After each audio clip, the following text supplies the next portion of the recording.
अस्सलाम नाज़रीन, सौरभ बरकत आपसे मुखातिब है। मैं जॉन एलिया को इतना ज्यादा पसंद नहीं करता, लेकिन उन्होंने एक शेर मेरे ख्याल में पाकिस्तान के हवाले से कहा था। और उन्होंने कहा था कि मैं भी बहुत अजीब हूं, इतना अजीब कि बस खुद को बर्बाद कर दिया, तबाह कर दिया, मगर मलाल भी नहीं, यानी खुद को बर्बाद कर बैठा हूं और इसके ऊपर कोई अफसोस भी नहीं है। गालिबन यकीनन उन्होंने ये शेर पाकिस्तान के हवाले से कहा था। अल जजीरा की खबर है और अल जजीरा की रिपोर्ट है कि पाकिस्तान में एक तारीखी हड़ताल हुई है। पाकिस्तान की दुकानें बंद हुई, सड़कें जैम हुई,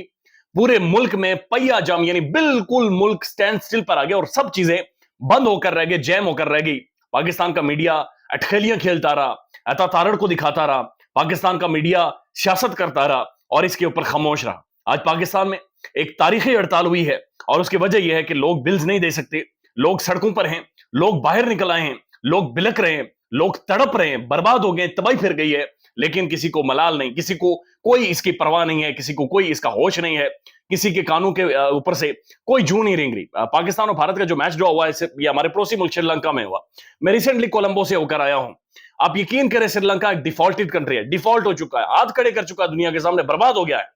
लेकिन आप कोलंबो के सड़कों के ऊपर जाएं, आपको आधे नंगे गोरे नजर आते हैं। सड़कों के ऊपर गोरे फिर रहे हैं, गोरे घूम रहे हैं, डॉलर्स में वो डील करते हैं, मसाज करवा रहे हैं, कोई इधर घूम रहा, कोई उधर घूम रहा। आपको श्रीलंकन से ज्यादा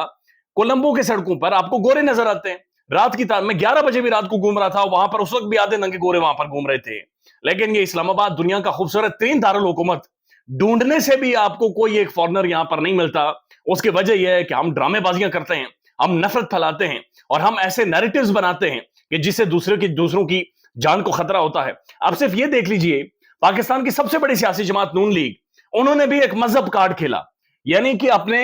जो सियासी हरीफ है, जो सियासी जिसे टक्कर दी हुई है, जो इनकी जड़ों में बैठ गया है, जिसने इनकी सियासत का गला घोंट दिया, बर्बाद करके रख दिया है, उसके खिलाफ और कोई हथकंडा नहीं बचा। तो इन्होंने मजहब कार्ड खेला और मजहब कार्ड में जो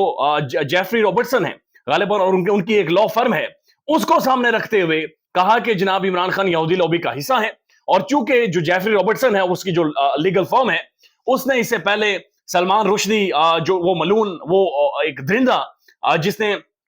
बहुत सारा ऐसा कंटेंट लिखा जो इंतहाई कंट्रोवर्शियल है और वो किसी भी तौर पर काबिल कबूल नहीं है, पूरी दुनिया में काबिल कबूल नहीं है। और उसके ऊपर जब ब्लास्फेमी का केस हुआ कि उसने ज्यादती की है, जुल्म किया है, ये कंटेंट लिख के जज्बात को मजरू किया है, मजहबी जज्बात को मजरू किया है, तो उसका जो केस है वो जेफरी रॉबर्टसन ने लड़ा। और उस चीज को सामने रखते हुए इन्होंने कहा कि इमरान खान की जो फर्म हायर हुई है इंटरनेशनली, ये यहूदी लॉबी का हिस्सा है, और मजहब कार्ड खेलने की कोशिश की ताकि कोई मजहबी जुनूनी उठे और इस्लामाबाद या लाहौर की सड़कों के ऊपर खुदा न खास्ता पाकिस्तान के एक बड़े लीडर को, मकबूल तरीन लीडर को, किसी हादसे का शिकार कर दे। तो जो श्रीलंका की मिसाल है कि वहां पर सड़कों के ऊपर भी आपको फॉरेनर्स नजर आते हैं, यहां पर आपको कोई नहीं नजर आता। उसकी बुनियादी वजह यह है कि हम इस तरह के पत्ते खेलते हैं, इस तरह की हम टोपियां पहनाते हैं और इस तरह की हम गलीज किस्म की सियासत बदकिस्मती से पाकिस्तान में करते हैं। अब जो इसका खुलासा हुआ है, खुलासा चंद घंटों में हो जाता है और ये मिठाइयां पहले बांटते हैं और बाद में खुलासा होता है। तो खुलासा ये हुआ है कि जो जेफरी रॉबर्टसन है, इनकी जो फर्म है, इन्होंने इसाक डार साहब की भी खिदमत अंजाम दी, यानी डार साहब के हवाले से भी इंटरनेशनली इन्होंने रिप्रेजेंट किया। इन्होंने नासिर भट्ट साहब, जो मरियम साहिबा को नंगी वीडियोस मुख्तलिफ लोगों की ब्लैकमेल करके रिकॉर्ड करके देते रहे, नासिर भट्ट साहब अहम तरीन शख्सियत है, नवाज शरीफ साहब के घुटने के साथ बैठे रहते हैं, उनको भी ये लीगली प्रेजेंट करते रहे दुनिया भर में। मीर शकील रहमान साहब, अमीर शकील साहब,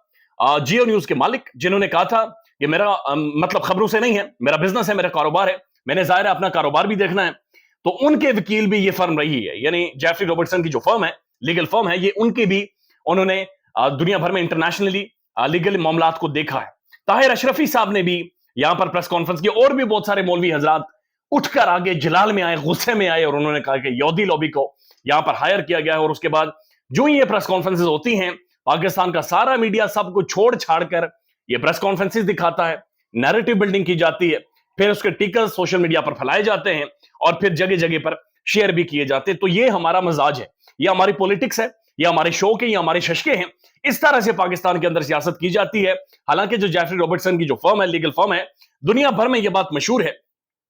कि जो यहूदी लॉयर्स हैं,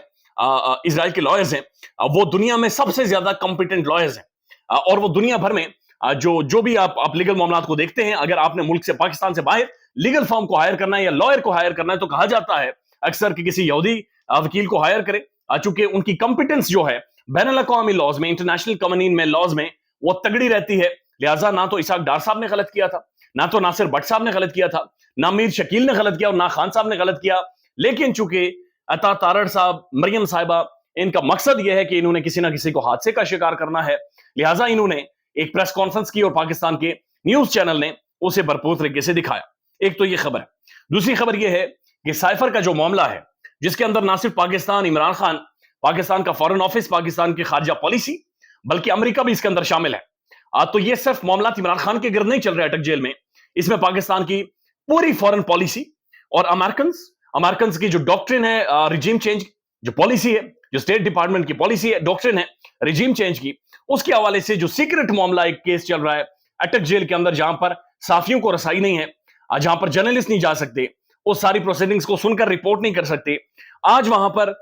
کچھ معاملات یعنی آگے نہیں بڑھے، چونکہ ظاہر ہے جو اسپیشل کورٹ کے جج ہیں ان کے اوپر کافی سارے اعتراضات ہیں تحریک انصاف کے وکلا کے اور تحریک انصاف کی لیگل ٹیم کے، اور ان کا یہ کہنا ہے کہ یہ جج کوالیفائی نہیں کرتے اس کیس کو، لہٰذا یہ جج ایک لیجیٹیمیٹ اتھارٹی نہیں ہے یا کمپیٹنٹ انف نہیں ہے کہ یہ سائفر کے معاملے کو دیکھ سکیں۔ بہرحال وہ ہائی کورٹ میں معاملہ طے ہونا ہے، اور ساتھ ساتھ دوسرا معاملہ تھا کہ جو ٹرائل ہے وہ عدالت کے اندر کیوں شفٹ ہوا، یہ معاملہ لے کر اسلام آباد ہائی کورٹ میں تحریک انصاف موجود ہے، لہٰذا معاملات سائفر کے حوالے سے آگے نہیں بڑھے، چونکہ ان درخواستوں کا انتظار کیا جائے گا۔ لیکن آج کورٹ کے اندر یہ بتایا جا رہا ہے کہ بابر اعوان صاحب نے بھی لائٹر نوٹ پر گفتگو کی، لیکن جو معزز جج صاحب ہیں ابو الحسنات محمد ذوالقرنین، انہوں نے وہاں پر یہ کہا کہ میں نے عمران خان صاحب کو بتایا ہے کہ میں نے خان کو بتایا ہے کہ آئی ایم ناٹ دلاور، آئی ایم دلیر، کہ میں نے خان کو بتایا کہ میں دلاور نہیں ہوں، میں دلیر ہوں۔ دلاور اور اپنا کمپیریزن ڈرا کیا جج صاحب نے خود ہی کہ میں دلاور نہیں ہوں، میں دلیر ہوں، دلاور ہوں، دلاور فیس بک کی دلاور، تو انہوں نے کہا میں دلاور نہیں ہوں، میں دلیر ہوں۔ تو یہ انہوں نے کیوں کہا؟ عمران خان کو انہوں نے دھمکی دی، کوئی میسج کنوے کیا، کوئی سوچ کنوے کی، تو انہوں نے کیا کہنے کا مقصد کیا ہے کہ میں دلاور نہیں ہوں، میں دلیر ہوں؟ دلاور صاحب کے ساتھ کمپیریزن کیوں کیا؟ ایک تو بات یہ سمجھ آتی ہے کہ میں دلاور نہیں ہوں، دلیر ہوں، شاید اس سے ایک ترجمہ یہ بنتا ہے کہ شاید جج صاحب یا دنیا ساری یہ سمجھتی ہے کہ وہیں دلاور صاحب کمپرومائز ہو گئے، ڈر گئے، نیچے لگ گئے، اور نیچے لگ کر انہوں نے فیصلہ دیا، لہٰذا جج صاحب نے کہا کہ میں دلاور نہیں ہوں، میں دلیر ہوں، یعنی کوئی ایکسٹرنل قوت میرے اوپر کنٹرول نہیں کر سکے گی، حاوی نہیں ہو سکے گی، لہٰذا میں قانون کے مطابق فیصلے دوں گا۔ یہ بات بڑی کلیئر اس سے ایک سمجھ آتی ہے۔ دوسری بات یہ سمجھ آتی ہے کہ میں ہمایوں دلاور نہیں ہوں، میں دلیر ہوں، یعنی کہ جس طرح سے عمران خان صاحب کے وکلا کے ساتھ shut up you shut up اور ہمایوں دلاور صاحب کے جو سارے معاملات ہوئے، اس کے اوپر یہ بھی سمجھ آتی ہے کہ شاید ہمایوں دلاور پر جو آپ نے پریشر ڈالنے کی کوشش کی میرے اوپر نہیں پڑ سکے گا، لہٰذا میں دلیر ہوں، میں ساری چیزوں کو فیس کر سکتا ہوں۔ لیکن لارجلی جو سمجھ آتی ہے وہ یہی آتی ہے کہ ایک تو کمپیریزن بنتا نہیں ہے، ایک تو کسی بھی فاضل جج کا اپنے کلائنٹ کو یہ کہنا، کلائنٹ تو جب آپ عدالت کے سامنے خود کو سرنڈر کر دیتے ہیں، آپ عدالت کے اسپیشل چائلڈ بن جاتے ہیں، موسٹ لوننگ اینڈ سب سے لاڈلا بچہ آپ عدالت کے بن جاتے ہیں، چونکہ آپ عدالت کے رحم و کرم پر خود کو چھوڑ دیتے ہیں اور خود کو سرنڈر کر دیتے ہیں۔ تو لہٰذا عدالت کو عمران خان صاحب کے سامنے کہ جس جج نے سزا دی ہوئی ہے اور جس جج کے کنڈکٹ کے اوپر سوالات ہیں، ان کے سامنے جا کر یہ کہنا کہ میں ہمایوں دلاور نہیں ہوں، میں دلیر ہوں، اس کی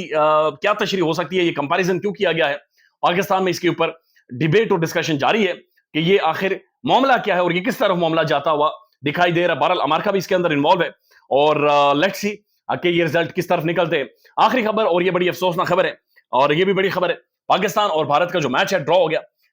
بلکہ کالڈ آف ہو گیا، بارش زیادہ ہو گئی اور بارش کی وجہ سے میچ پورا نہیں ہو سکا، انڈیا پھنس چکا تھا اور یقینی طور پر یہاں پر شکست ہو سکتی تھی انڈیا کو۔ ظاہر انڈیا کو ہم کسی اور چیز میں ہرا نہیں سکتے، ٹیکنالوجی میں آگے ہے، تعلیم میں آگے ہے، پی ایچ ڈیز میں آگے ہے، اکانومی میں آگے ہے، اسپیس پروگرام میں آگے ہے، ہر طرح سے ہم سے بہت آگے ہے، ہر طرح سے ہم سے بہت آگے ہے۔ اور لیکن بہت سارے اور بھی معاملات ہیں جو گنوائیں تو یہاں پر بہت ساروں کو برا لگ جاتا ہے، لیکن ان معاملات میں بھی ہم سے بہت زیادہ آگے ہے۔ لیکن کرکٹ وہ واحد چیز ہے جہاں پر ہم انڈیا کو پیچا ڈال سکتے ہیں، جہاں پر ہم پوری دنیا کے سامنے انڈیا کو ہرا سکتے ہیں۔ آج بھی انڈیا گردن سے پکڑا گیا تھا اور یقین کریں پالک ویلے میں آج یہ فیصلہ ہو جانا تھا کہ انڈین نہ صرف بیٹنگ ایکسپوز ہوئی ہے، بالنگ بھی ایکسپوز ہو جانی تھی، لیکن بدقسمتی یا خوش قسمتی انڈیا کی کہ بارش ہو گئی اور میچ بچ گیا۔ بہرحال ایشیا کپ ہے، آگے انڈیا اور پاکستان کے میرے خیال میں 2 میچز اور ہونے ہیں، فائنل کے علاوہ 1 میچ اور ہونا ہے، تو انٹرسٹنگ کانٹیسٹ ہوگا۔ خیال رکھیے گا اپنا، اللہ حافظ۔